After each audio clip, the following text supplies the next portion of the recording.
हराही पोखर बिहार के दरभंगा का एक शांत और खूबसूरत तालाब है जो अपने भीतर एक अद्भुत और अनोखी कहानी को समेटे हुए है। ये कहानी राजा शिव सिंह के समय की है। एक दिन एक मछुआरिन अपने सिर पर मछलियों से भरी टोकरी लेकर बाजार जा रही थी।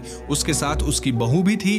तभी अचानक एक चील आई और उसकी टोकरी से एक मछली लेकर उड़ गई। इस पर बहू ने सहानुभूति दिखाने के बजाय जोर से हंसना शुरू कर दिया। ये देखकर मछुआरिन को गुस्सा आ गया और दोनों के बीच जमकर बहस होने लगी। राजा शिव सिंह जो अपने महल की खिड़की से यह सब देख रहे थे, बहुत हैरान हुए और उन्होंने दोनों को बुलवाया। राजा ने बहू से उसकी हंसी का कारण पूछा। बहू ने कहा कि अगर उसने सच बताया तो उसकी जान चली जाएगी, लेकिन राजा ने जोर देकर सच्चाई जाननी चाहिए।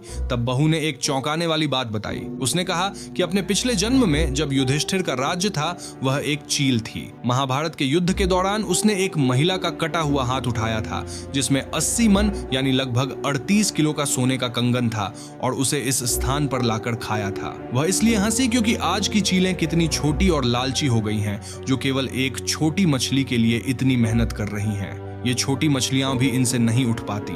ये बात कहने के बाद वह वहीं गिर पड़ी और उसकी मौत हो गई। राजा ये सब सुनकर हैरान रह गए, लेकिन उनका कौतूहल और बढ़ गया।